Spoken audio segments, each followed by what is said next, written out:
my name's James and I'm a first year mathematics student at the University of Warwick. Well, I'm from Harlow in Essex originally, but I'm living in sunny Broxbourne right now. So I'm taking G100 mathematics, which is a pure mathematics 3-year Bachelor of Science. It's really flexible. Yeah, it's a good course. Why did you choose your course? So throughout my sixth form and my school, probably, I really struggled because lots of people seem to want to take humanities and social science subjects off to uni, which is kind of cool, but I sort of felt slightly different. And I wanted to be in an environment where there would be lots of opportunity to mix with really analytical people, but also people who really love pure mathematics for the sake of mathematics. So there's like the applied side, there's the pure side. And I wanted to be sort of sitting in the middle of both of them, but in like a scientific background. And probably that's one of the reasons why I picked Warwick as one of my 5 choices. Okay, and so you said you just finished your first year. What do you think of your first? So it's tough, but it's good tough. I would say that I probably underestimated how hard I would have to work. It's really interesting actually when you go into like a maths degree at Warwick, because it's obviously really competitive to get into.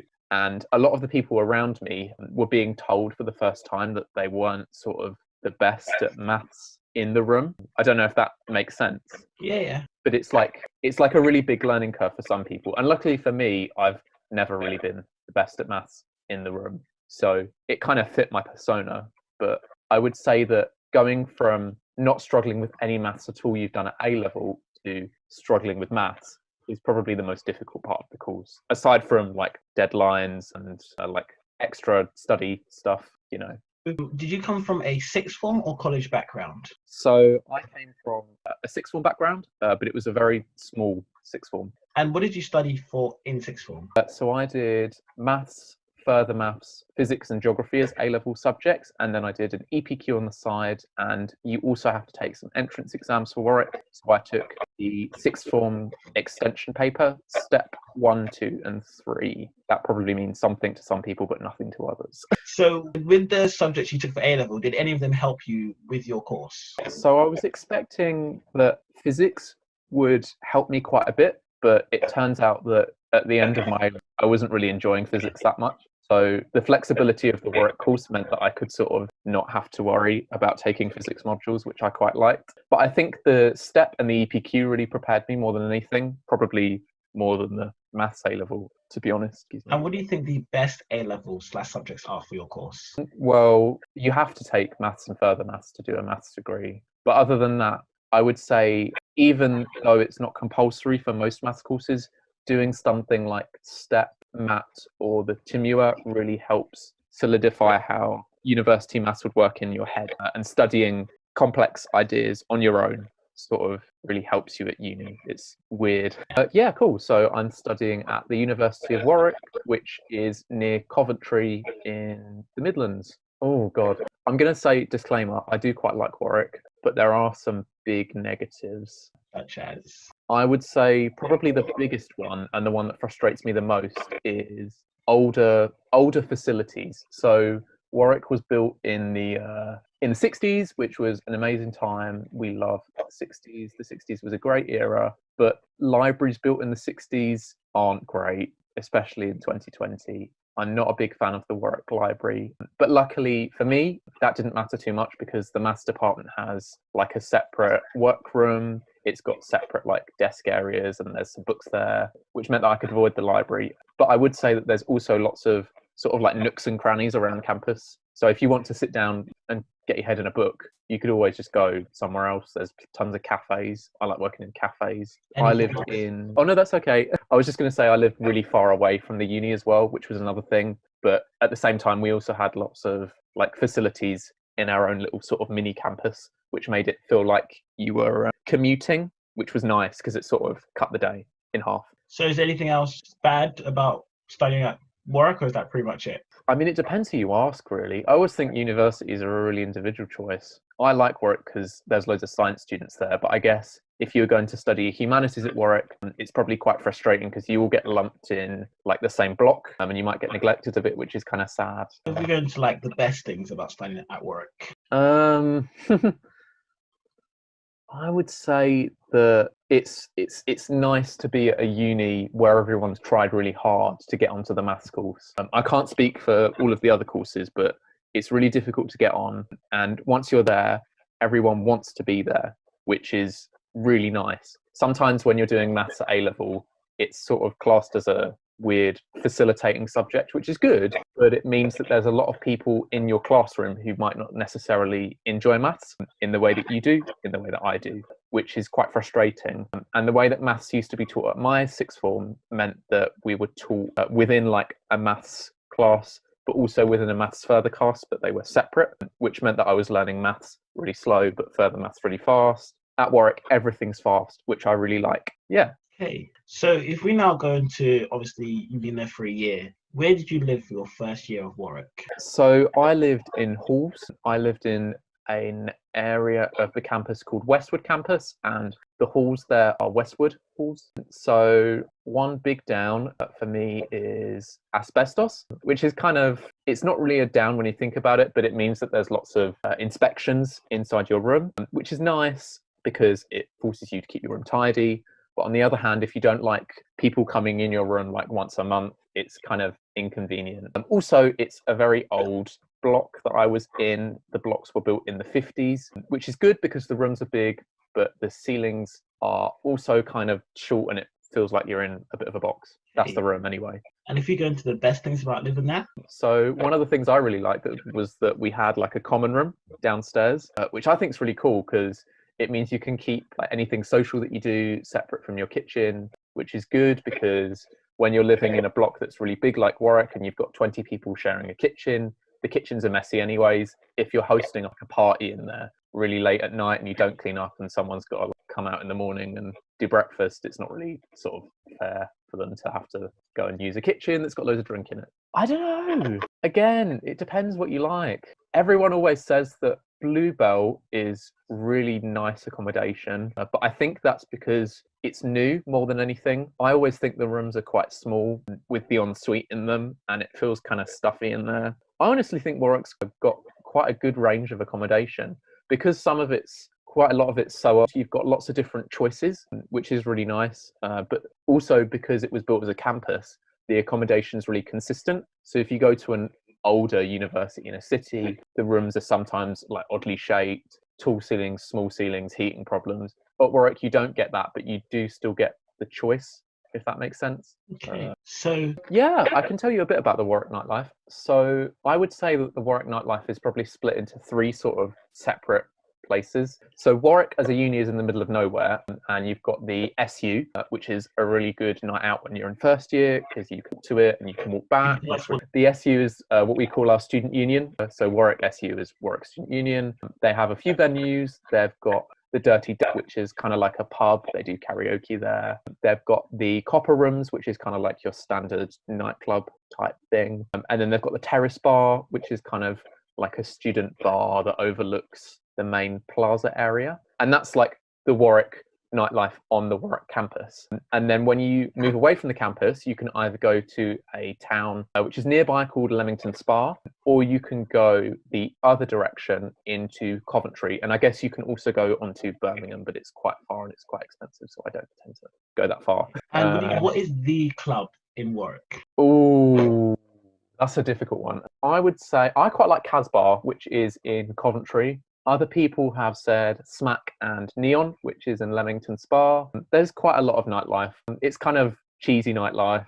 Think noughties, bubbleology nightlife. I'm not sure. And with Warwick, are there your basic shops or have you got a good variety of shops? Yeah, so from a first year's point of view, you've got to remember that the campus itself is really big. So there's a lot of accommodation spread over a large area. There are probably two places you can shop. One of them is the on-campus grocery store, which is slightly expensive, if I'm being completely honest, but a really good, convenient option if you want to get lunch, or maybe if you've run out of stuff in the middle of the night, that's always open. The second option is a shopping centre called Cannon Park.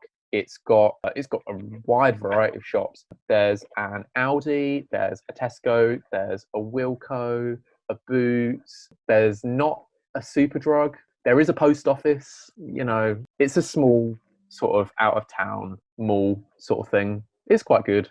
Okay. And if we go into food, are there a lot of restaurants, food shops, or is it again you're basically your Nando's, your McDonald's, or have you got like local shops that are like good variety of food? So the closest place to Warwick is a town on the outskirts of Coventry called Canley. If you're looking to eat out, there's not much there other than takeaways. If you want to properly go for a sit-down meal, you're probably better off either going into Coventry or Leamington Spa.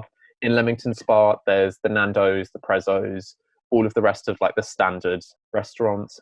If you go into Coventry, there's a place called the Glass House, which is a bit more upmarket. There's also a Pizza Hut. There's probably like a wider variety in Coventry, but Leamington Spa is sort of closer on the bus. But yeah, you can go get a meal if you really want to. There's places nearby. So although you did just finish your first year, what general advice would you give to people about to start?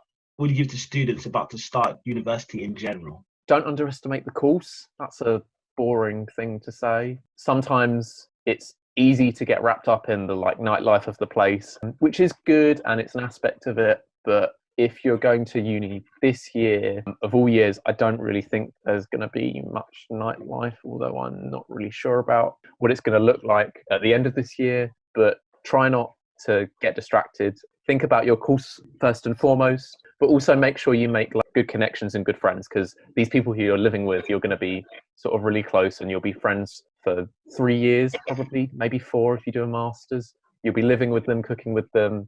You might be like sleeping in a room next door to them.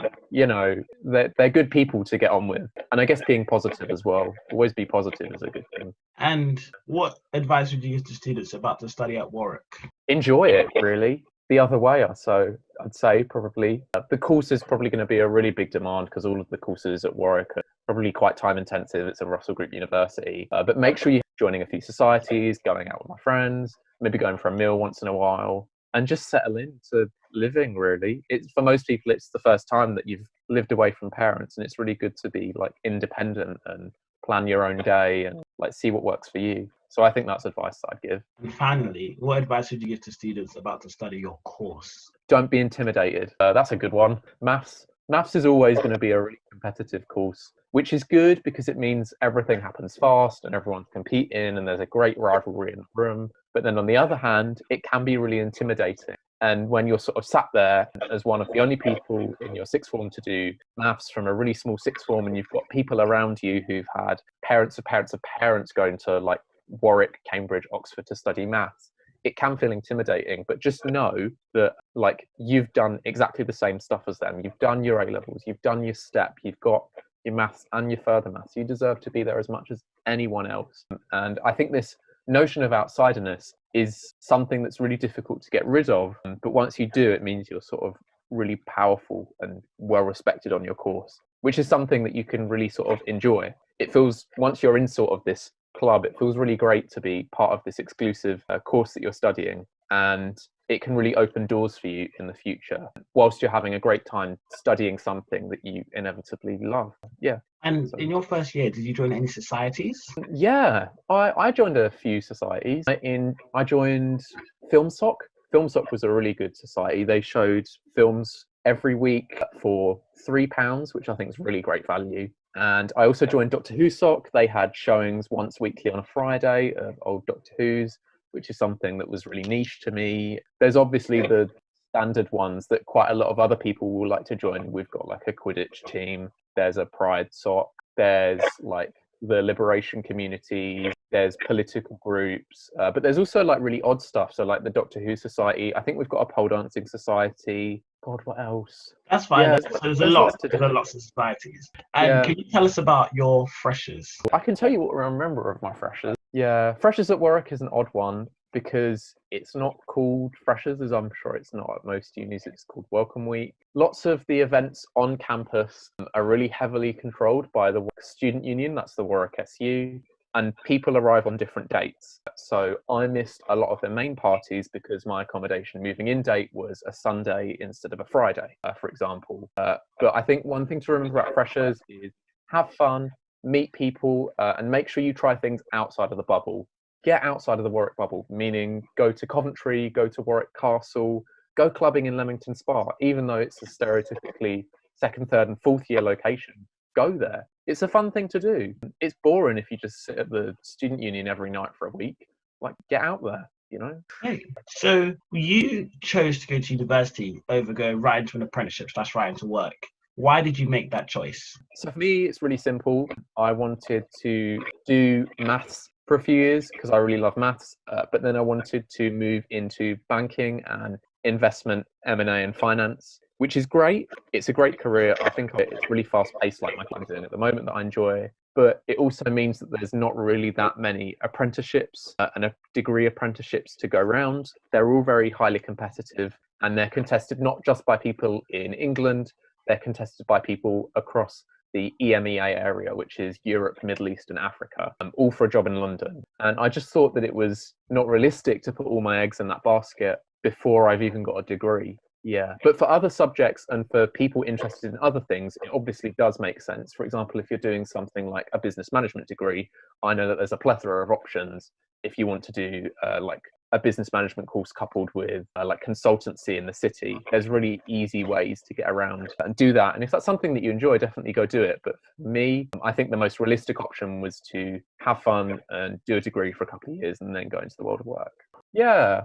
Further people going to Warwick, it's a really career-orientated uni. I think their business school is probably like the first in the country. I'm not really sure. But as much as there's like lots of different factions to do with careers, don't get bogged down. Like, have fun, go out there. Warwick is a university that is quite controversial at the moment. But if you do happen to go there, don't get bogged down by what people think of you. Have fun, make friends, join teams, go to societies, enjoy your course, talk to people. Talking to people is great. I go to Warwick and there's a stereotype that all of the people in Warwick are people who are from the London area. It's not true. There's many, many students from across the world at Warwick. And talking to people at Warwick is a great thing to do. Making friends, enjoying conversation, debating. Debating is a great thing. Join the debating society. Do it. But yeah, I would say that just have fun because that's the main point of uni. You can go to uni and you can be like, oh, I'm going for the course, I'm going for the career. But ultimately, why are you going for the course? Why are you going for the career? To enjoy it. You're going to have fun. That is what you should do in life. You should just always go out to have fun, be that through meeting people, a career or a course. And to me, that really makes sense. And to most people at Warwick, it really makes sense, but it might not seem that way. So I would just say, talk to people and discuss things. And I think you'll find that you have more in common than you think you do. Hey.